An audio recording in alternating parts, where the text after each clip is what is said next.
What's going on, Niner fam? It is Peter Lucas, and as you can see, I'm pretty giddy about this 40 burger that the 49ers just put down on the Seahawks today. But before we get to anything, let's get to my theme music. Family, it is Pete Lucas. This is the Niner Fanatic Podcast.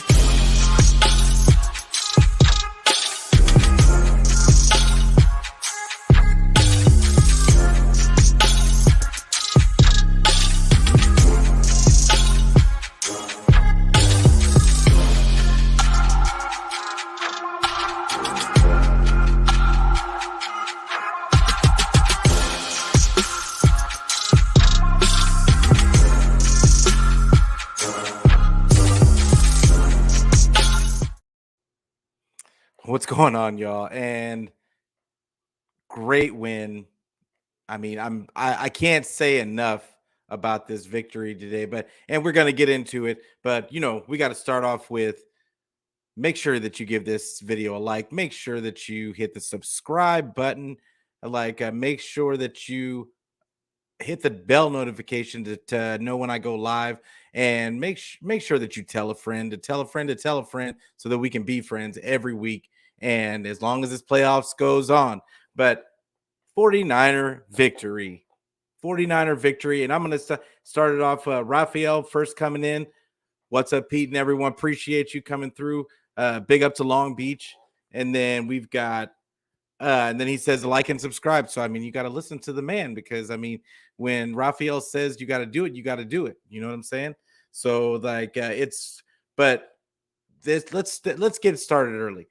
And I was already hype on the preview about this game, and that I said at the preview, the only people that could beat the 49ers in this game were the 49ers. And early on, that's kind of what it looked like.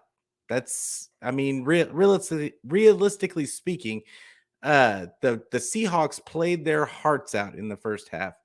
And honestly, if it wasn't for Jimmy Ward just with a just egregiously stupid penalty, the 49ers are up by 2 in this game. So the Seahawks played mistake-free football for an entire half, and they still should have been down. That should have told you how the second half was going to go. And the reality is that I told you in the preview that they did not have the horses. They just didn't have the horses to stay with the 49ers and this offense that turned it up another notch than we've seen. Brock Purdy goes over the 300 mark for the first time. And granted, our boys do a majority of the work, but at the same time, Purdy made some plays with his legs. People were talking about some of the throws that he missed in the first half. He missed a couple. He missed a couple of layups, but that we haven't seen in the past. But he more than made up for it. Christian McCaffrey showed up and showed out. Elijah Mitchell didn't really get a chance to do too much. I think he only got 9 carries, and they were really kind of running him into walls for the most part. But he got a touchdown in the passing game. It was just the first half was, in my opinion, a piss poor game plan by Shanny in the offense. It looked like they were not going to commit to the run. They didn't commit to the run in the first half. You want to make it easier on your rookie quarterback. It's his first playoff experience, and I get that you have confidence in the kid. I get it. Believe me, we have confidence. 49er fans have confidence in Brock Purdy. However, he's not. I just felt like you could have eased him in. This is a team that is not good at defending the run. And I felt like they should have put their foot on their neck early on and just ran it straight down their throat. Like, I mean, that's what I felt should have happened. That's not what the game plan was. And thankfully, Shanny realized that that's what we needed in the second half. Because what happens in the first drive of the second half, they just drive right down the field through running plays for the most part, and score a touchdown right away. Like, I mean, it's almost like I talked about in the preview. What I was afraid of in this game was that Shanny was he was going to think too much into it. He was going to overthink everything and try to be smarter than Pete Carroll. And that's not what was needed. You have better players. You have better players. There's no need for that. You just go out there and you insert your will. Like, yeah, assert your will on those Seahawks that they couldn't match up. And you saw it in the second half. They just couldn't match up. So, but I'm going to get to some of these comments because everybody's kind of filing in. The Eric Walt, I appreciate you coming in, bro. Because, like, I mean, this guy is a Seahawk fan. And I mean, you got to give him credit. He always comes through and just tells it like it is. He says, congratulations to the Niner Empire. Y'all won. We lost. It's simple. It is what it is. And like, to all the other Seahawk fans, we don't care about your misery. But Eric, I care about, like, a good game, like especially good first half at least. And I felt like the Seahawks played as good as they possibly could. I thought that they had a good performance. Yeah, I felt like they played as good as they possibly could. DK showed up and showed out. He put Mooney up on the hub a couple times. So it is what it is. Like, but Melissa's in here. Like, appreciate you coming through, sis. Like, what's up, Peter? Good to see you. Good. Then Damien's here. What's going on, Niner Faithful? Appreciate you coming through. And yeah, Damien mentions our middle is suspect to the run. You know, at first, that's the way it was looking. But what I think ended up happening was, and it could have been, he still ended up with less than 70 yards. He ended up with 63 yards off 15 carries. I don't think it was so bad. Like, I just think that it was kind of what I think that D'Amico was planning on them trying to throw right away. And I don't think he was planning on them.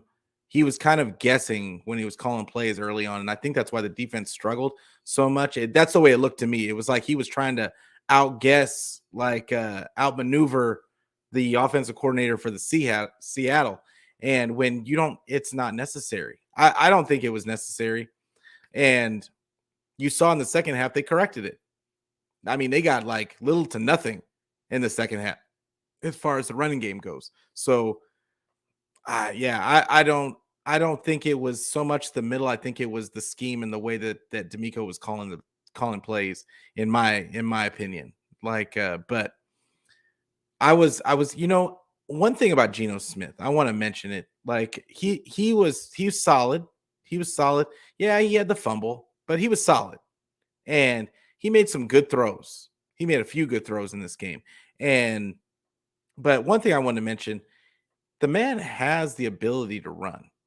The one thing about the 49ers defense that has plagued them throughout the years is that they have problems with mobile quarterbacks. I don't know why they did not try to run more with like not with like a QB option play or anything like that with Geno, but just him running off when he was getting in trouble. He was just a statue in that pocket a lot of the time and didn't even think about running out of trouble. And I just thought that that's a part of his game that he needs, because he has some athletic ability. And you saw it a couple of times. He rolled out and he ran away from pressure. But like, he had wide open lanes in front of him sometimes, and he just wouldn't take it. And he would just sit in the pocket and wait for guys to get to him. And I just thought that that was an aspect of the game that uh you should like he could have added a lot to his value if he just would take those running lanes and get something and not think about just throwing the ball deep or waiting for another play to open up. But and maybe that was the criticism of him in the past, was that he looked to run too soon. I don't know, because I don't really remember what the criticism on Geno Smith was back in the day. But yeah, it's almost to a fault he holds onto the ball to try and look for the big play. But uh yeah, I don't think our middle was that bad. Like, especially not in the second half. First half, it was, yeah, the offensive line, and I tweeted it out. Like, the offensive line was they were kind of manhandling our defensive line in the beginning of the game, and I was pretty surprised by that. Like, you know what? The Seahawks came out with an intent on being more physical. They tried to match the 49ers physicality, and eventually the talent of the 49ers was going to wear them down. But kudos to Pete Carroll for getting that whole entire team to man up and do what they felt was necessary to get to try and match the physicality. Because, and even as far as playing as some dirty plays, because there were some dirty plays out there. I mean, it can never be a Seahawk game without some dirty plays, and I would, and it's part of the reason why I've always hated Pete Carroll. He's just evil. I just feel like he's evil, and that might sound fun, but I just feel like he just he's not likable, and it's and his teams have always pushed the envelope. They've always kind of cheated a little bit, in my opinion, and I think his mantra is they can't call everything. So, and then they sometimes make plays off of it. But yeah, Damian said they had a good season. I mean, Seattle, think about this. I mean, this isn't a Seattle appreciation uh show, but think about this. People expected them to be the last place in the division this year.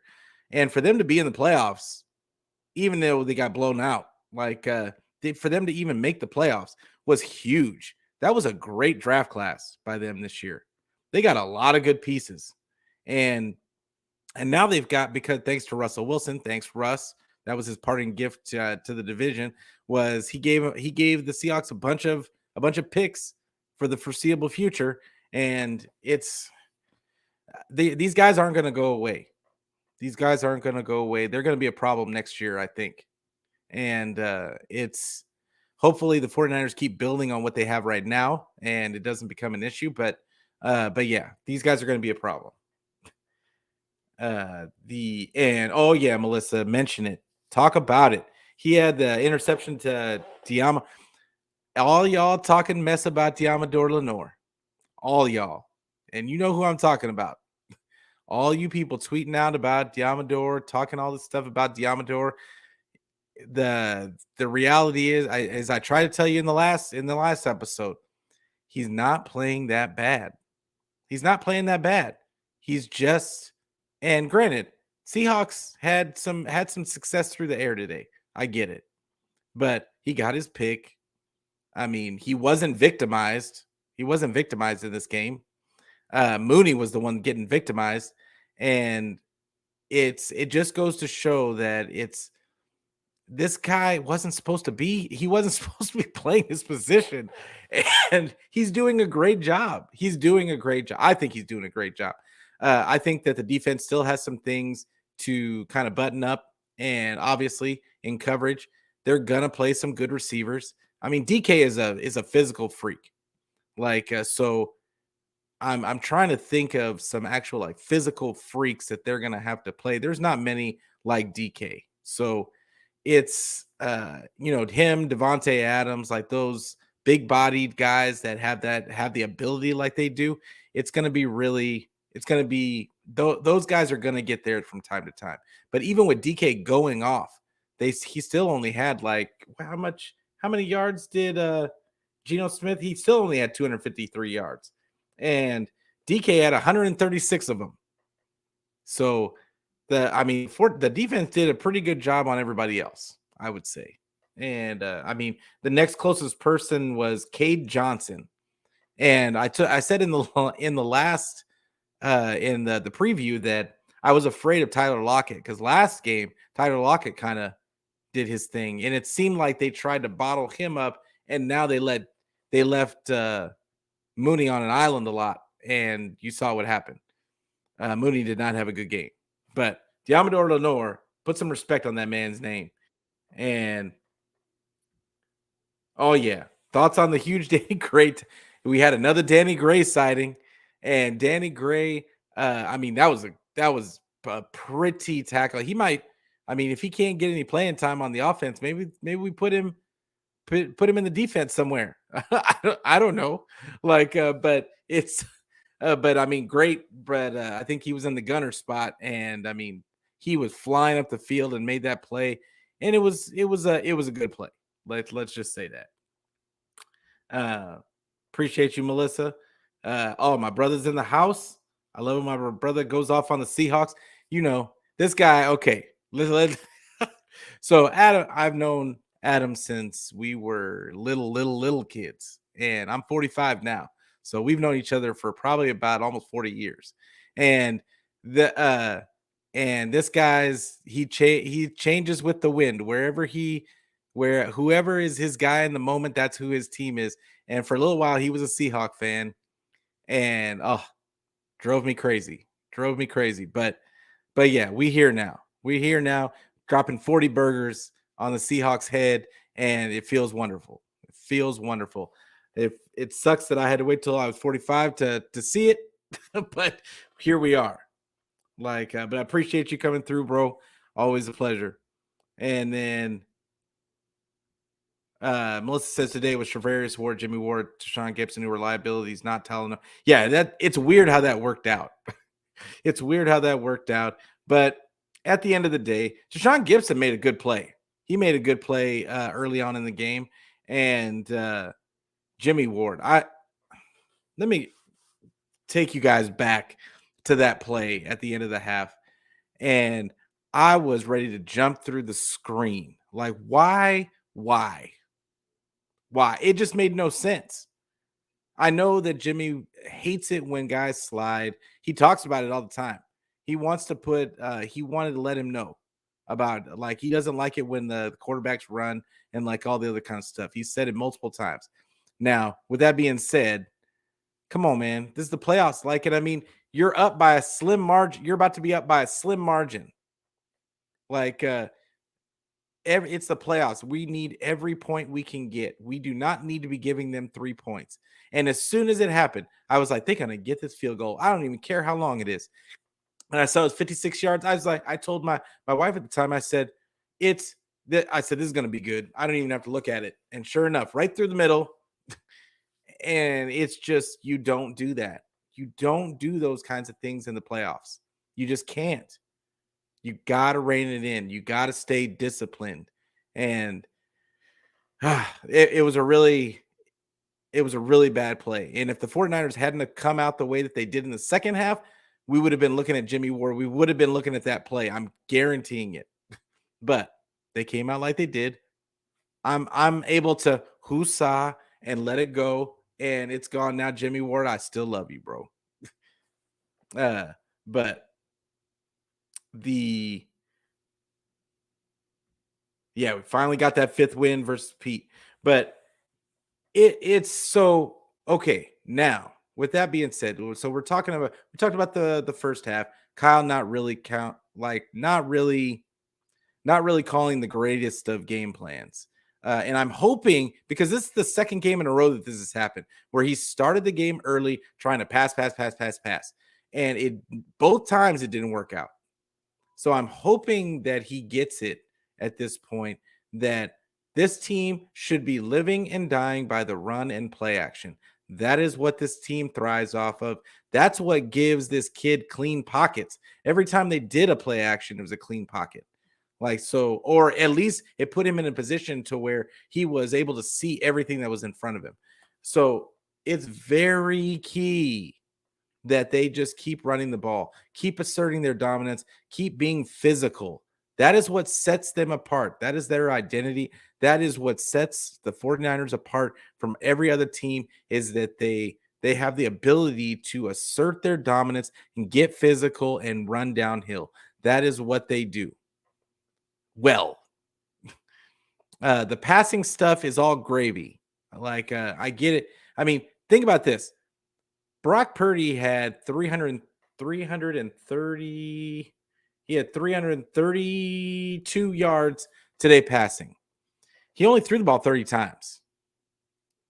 And it still felt like it was too many. So I would say that we want to keep him in that 2025 area.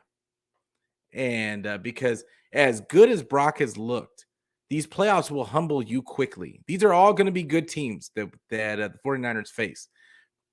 It's going to be really key for Kyle to give him the Jimmy game plan, run the ball, do what you do well. The difference is going to be that Brock is able to make plays, as you can see. He's able to make those layup throws and make his reads, trust in what he's seeing, get it to the open man. He has been doing that well. So yes, it's great. It's great that you have a guy that can do that. At the same time, we don't want to push our luck. If you want to go into next season and like there's a competition, whatever the case, which we're not going to get into that conversation right now, but if that's something that you want to get into later on down the road with Purdy, then great. But right now, with how things are right now, and the fact that Brock is a rookie, and the fact that Brock is who Brock is, I feel like it behooves Kyle to just calm down. Don't get too excited that you have a guy that can hit the open guy, and just do what you do well. That's all. If they just do that, they will be fine. I can live with it, because this is the thing. If teams want to go all out against the run, you've got the play action.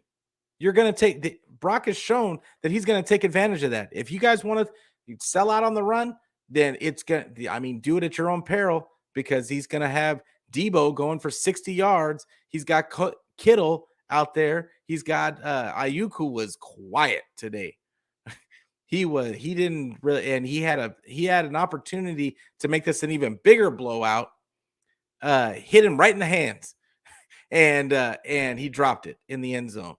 And it was going to be a beautiful toe tap too, but it is what it is. But he was pretty quiet today. But then you got Christian McCaffrey that's going to sneak out as an outlet. So you don't need to do all the extra. It's just not necessary.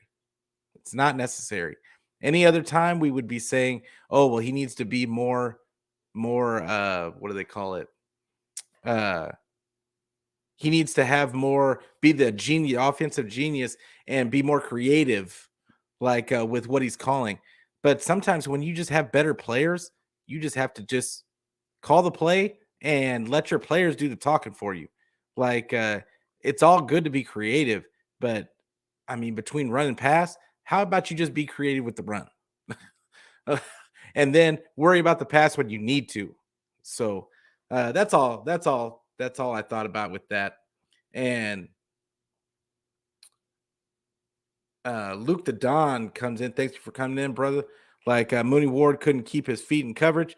Yeah, he was just bad all the way around. He was getting beat off the line.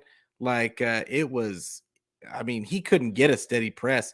I saw he got a press a couple of times, but for the most part, he just could not get hands on, keep hands on. He just didn't have good body language in my opinion. I don't know what was going on there. I think he got a little demoralized by the second half, and it didn't look good. It didn't look good. But Damian said we're a run first team. I absolutely agree with that. It should be. He only threw the ball 30 times, so we are obviously a run first team. But I think even 30 might be a little bit too much. Now, granted, we had 332 yards passing, but still, I just think that it's just not necessary. This team is too good at running the ball. You got CMC, you've got Elijah Mitchell, you've got Jordan Mason. It's just not necessary. You even got Juice. Juice can get a carry every now and then. But it's just not necessary, in my opinion. But I don't want to be down. We won. We won. We're not, this is all nitpicking, right? Because we won. And I am not down on anything. Am I nitpicking Kyle a little bit? It's only because I was really upset at at the first half. So I felt like I had to get that part off my chest. But I was ecstatic by the time the second half started. And uh and yeah, it just Melissa said Brock looked shaky, rolling left a bunch. It looked like it would just happen too many times. Like it looked like Seattle at a certain point was looking for it. And at a certain point, that's why I say the 30 times was a bit much. 30 passes was a bit much of Brock. And like at a certain point, you're gonna have to just drop back and pass. And I don't think that's ever a recipe for success for the 49ers. Like just dropping back and passing is not their thing. So it's he was I mean, this is the thing. He's a rookie. He's a rookie and he's playing with house money because when he looks good, it's great. When he doesn't look good, he can just say, "Hey, I'm a rookie. I'm a 7th round last player of the draft." I mean, what do you expect? You know what I'm saying? So it's a great place to be for him, and you can see the confidence building. I love that they kept shooting to his family. I love that whole story.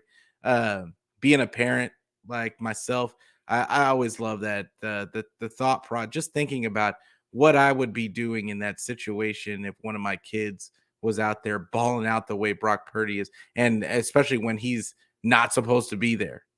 So yeah, it would be crazy. I'd be going crazy. Like they'd probably have to keep me off the field. But Jawan Jennings, thank you, Melissa, for reminding me of that play. That was a beautiful catch because I mean, I don't think he could see the ball coming in. But it was, and I mean, the throw from Brock was just enough to get it through. I mean, if it had been a tick later, that would have been a breakup. But great. I mean, it was a great play, on both accounts. Jawan Jennings and he missed one early to Jawan early on in the game. I just thought he threw it behind him. It was almost like his ball just died in midair, and so that's where the no arm strength part of Purdy's game comes into play, I guess. But what I did notice was that as this game went on, you could just see it. It's the same thing as every other game with Purdy.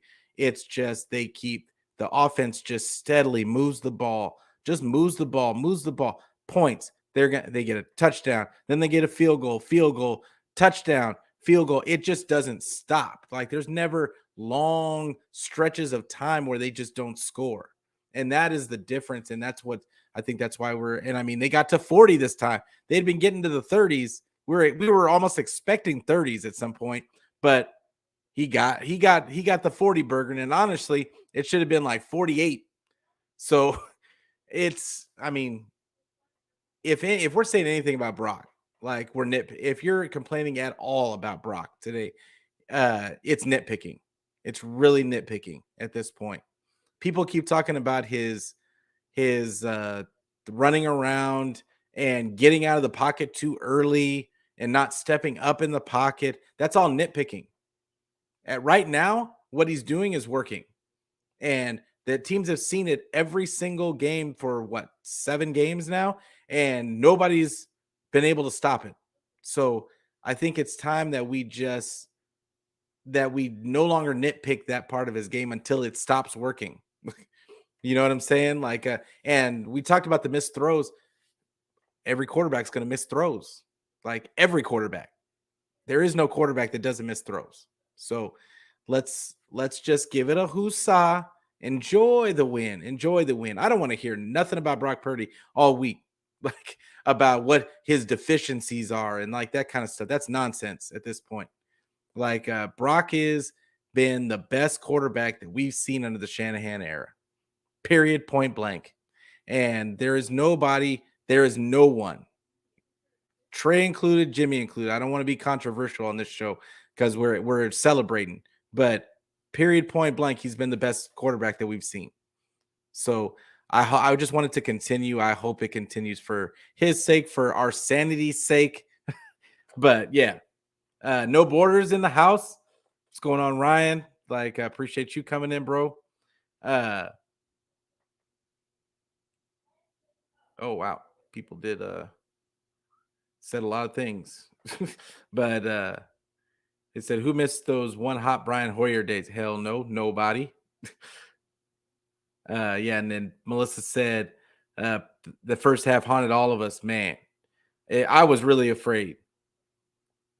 And Brock has outperformed Sunshine Trevor Lawrence.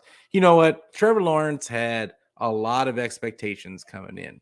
You know, he had a lot of expectations, and he was expected to play mistake-free football with and be the savior for a traditionally bad franchise. He came in with a terrible coach, with terrible coaching. He came in with a terrible roster, and in his second year, they're in the playoffs. And they overhauled that roster to their credit. They got a coach that actually knows what he's doing.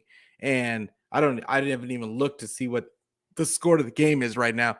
They were losing a minute ago, but even if they lose today, them getting to the playoffs is a step in the right direction. I don't think Trevor Lawrence is as bad as everybody makes him out to be. He's had bad coaching. He's had bad coaching last year. He's playing for a bad franchise. He does not have the weapons that the 49ers do. That's for sure. He doesn't have the offensive line that the 49ers do. He does not have the running backs that the 49ers do. So it's kind of an uneven playing field. But I agree with you that Brock has outperformed him. Brock has outperformed everybody. If anybody hasn't been paying attention, Brock is they keep putting these graphics up that over that the every game that he's been starting since he's outperformed all quarterbacks, period.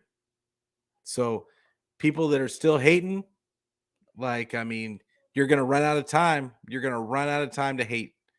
They're going to be looking up and we're in the Super Bowl and it's going to be too late. But like most of me, you and me both. I've been razzed so much about not so much about Jawan, but Diamo, Lenore, because my take on Lenore the past couple of weeks is that I thought that people were giving him a bad rap, and I didn't think he was as bad as everybody was making him out to be. I think he's overperforming actually for what he's really here to do and be. So I've been defending him, and I'm glad that he was able to show out and get that pick. I jumped for joy when I was yelling and screaming for him because that's what he needed. He needed to get some confidence, and have a win. But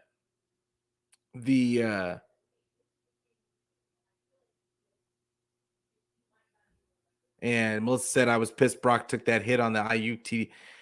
I would, and you saw Kittle go and talk to him right after that. It was great play. And if IU catches it, I don't think that we're so upset about it. But Kittle told him after the play, you could see him talk to, hey man, we can't lose you. We can't lose you because what happens if we lose you? On a play that doesn't really matter. At the end of the day, he could have just thrown that one away. We were up. They weren't going to come back. So he could have just let that one go and live to fight another day. But once again, we're nitpicking. But yeah, it was.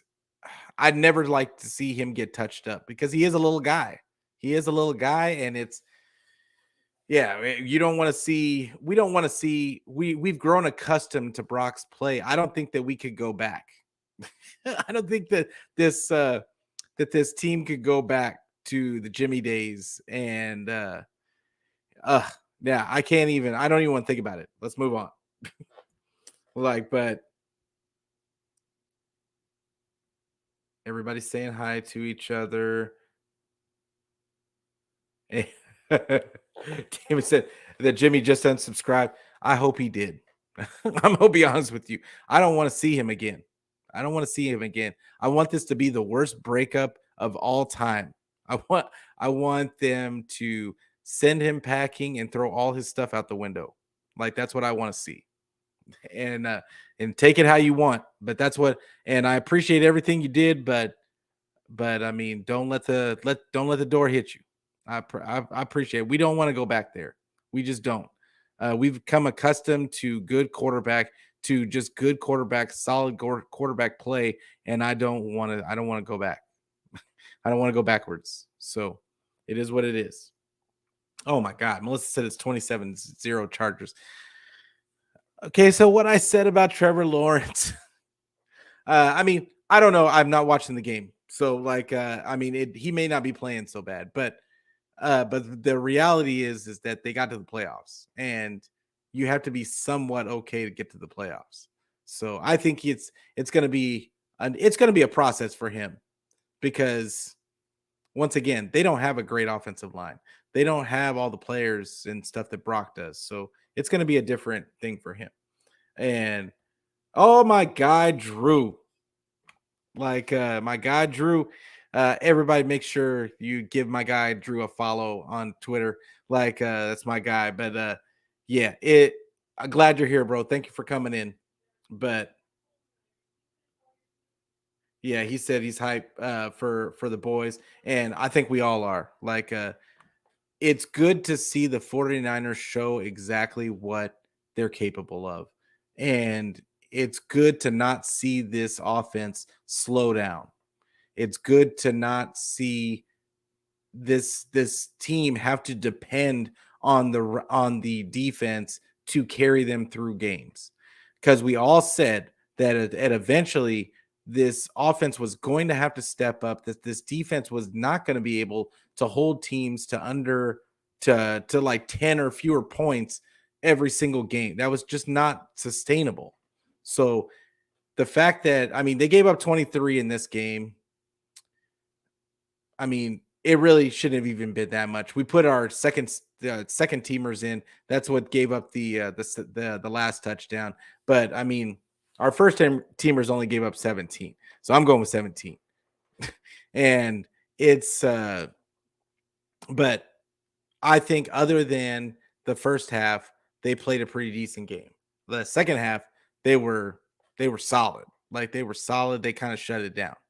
And Seattle just imploded upon itself. All of a sudden, penalties like crazy. I don't know what happened. They just lost it. So it was it's multifactorial, as they would say. And yeah, but it's a I'm really excited for this offense. And for these guys have a supreme confidence in Purdy.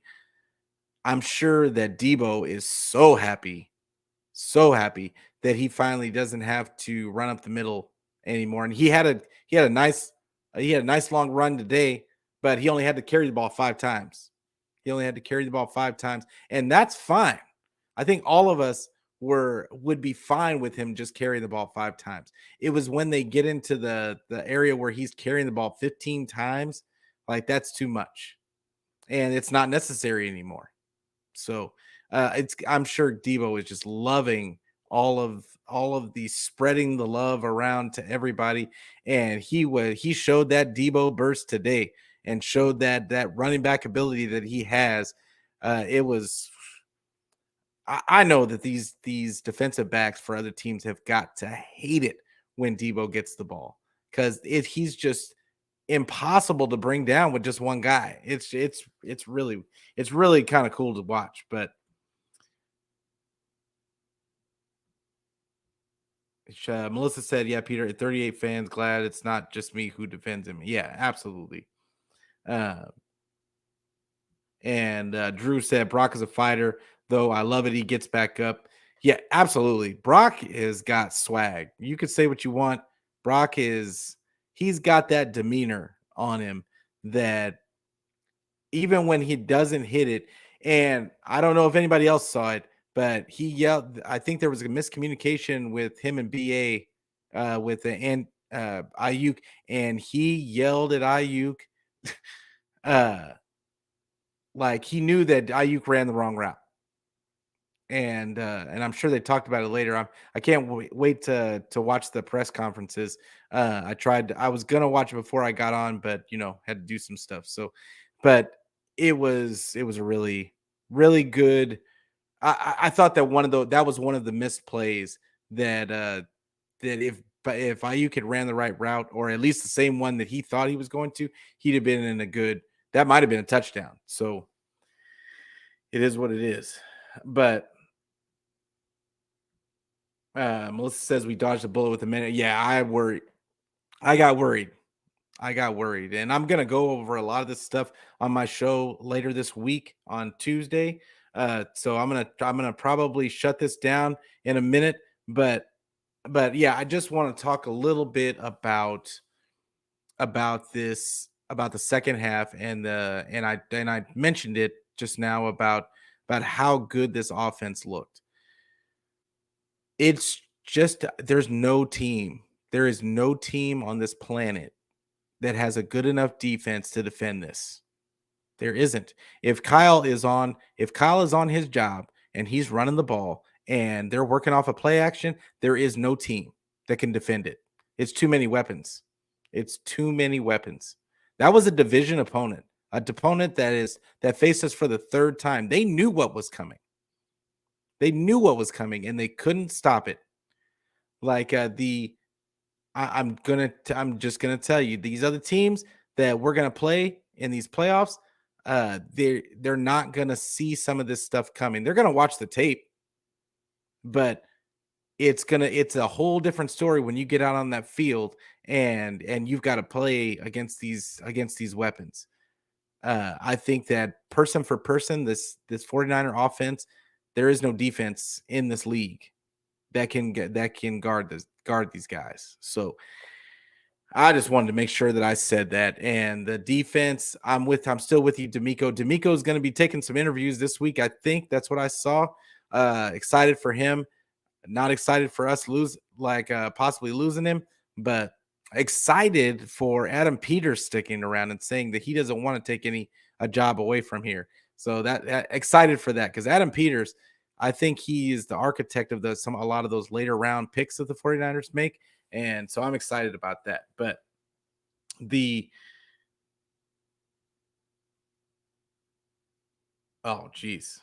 saying that 3 first quarter interceptions. Yes, he's playing that bad. Well, it is what it is. I tried to defend him, but yeah, Brock, like I said earlier, it didn't matter either way. Brock was playing better than him.